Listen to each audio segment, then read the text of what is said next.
കൊച്ചുവേളി പോർബന്ദർ എക്സ്പ്രസിലെ മദ്യക്കടത്ത് സംഘത്തെ പിടികൂടി മലയാളി യാത്രക്കാർ. മഹാരാഷ്ട്രയിലെ മഡ്ഗാവിൽ നിന്ന് കയറിയ സംഘം ശുചിമുറിയുടെ സീലിംഗിൽ ഒളിപ്പിച്ച മദ്യമാണ് പിടികൂടിയത്. റെയിൽവേ പോലീസിനെ അറിയിച്ചിട്ടും ഫലമില്ലാതെ വന്നതോടെ യാത്രക്കാർ തന്നെ ഇടപെടുകയായിരുന്നു. വിവരങ്ങളുമായി മുംബൈയിൽ നിന്ന് ശ്രീനാഥ് ചന്ദ്രൻ ചേരുന്നു. ശ്രീനാഥ്, റെയിൽവേ പോലീസിനെ അറിയിച്ചു, ഫലമുണ്ടായില്ല.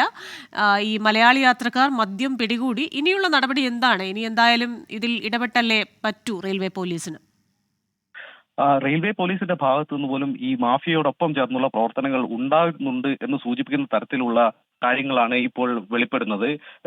മഡ്ഗാവിൽ എത്തിയപ്പോൾ, ഗോവയിലെ മഡ്ഗാവിൽ എത്തിയപ്പോഴാണ് കുറച്ച് യുവാക്കൾ സഞ്ചിയിൽ വലിയ തോതിൽ മദ്യവുമായി ട്രെയിനകത്തേക്ക് കയറുന്നതായി ഈ മലയാളി യാത്രക്കാർ ശ്രദ്ധിക്കുന്നത്. പിന്നീട് അവർ ശുചിമുറിയിലേക്ക് പോവുകയും പിന്നീട് കാലി കവറുമായി പുറത്തേക്ക് ഇറങ്ങിപ്പോകുന്നതും കണ്ടു. ഈ സമയത്ത് ഇത് ചിത്രീകരിക്കാൻ, മൊബൈലിൽ ചിത്രീകരിക്കാൻ ശ്രമിച്ചു. അവരോട് ഈ യുവാക്കൾ ആക്രോശിക്കുന്നതൊക്കെ തന്നെ ഇവർ മൊബൈൽ ഫോണിൽ വീഡിയോയിൽ ചിത്രീകരിച്ച് വെക്കുകയും ചെയ്തു. പിന്നീട് റെയിൽവേ പോലീസിനെ ഈ വിവരം അറിയിച്ചു. പിന്നീട് ട്രെയിൻ പൻവേൽ, മഹാരാഷ്ട്രയിലെ മുംബൈക്കടുത്ത് പൻവേലിൽ എത്തിയപ്പോൾ റെയിൽവേ പോലീസ് നേരിട്ടെത്തുകയും ഈ പരിശോധന കാര്യമായൊന്നും നടത്താതെ ഇതൊരു സാധാരണ സംഭവമാണ്, ഇത് ഗൗരവമായി എടുക്കേണ്ട എന്ന തരത്തിൽ പ്രതികരണം നടത്തി മടങ്ങി എന്നതാണ് മലയാളി യാത്രക്കാർ പറയുന്നത്. പിന്നീട് ട്രെയിൻ വസായിൽ എത്തിയപ്പോഴാണ് യാത്രക്കാർ തന്നെ ശുചിമുറിക്കകത്ത് കയറി അത് സീലിംഗിൽ സ്ക്രൂ ഊരി അതിനുള്ളിൽ നിന്ന് വലിയ തോതിൽ മദ്യക്കുപ്പികൾ പുറത്തെടുത്തത്.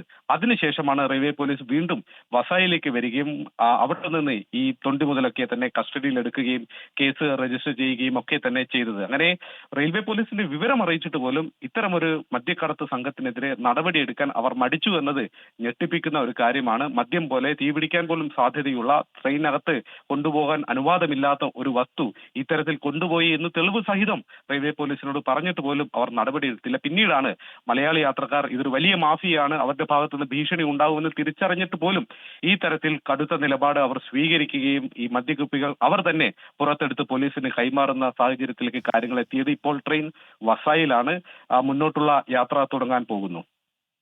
ശരി, മുംബൈയിൽ നിന്ന് വിവരങ്ങൾ നൽകിയത് ശ്രീനാഥ് ചന്ദ്രനാണ്.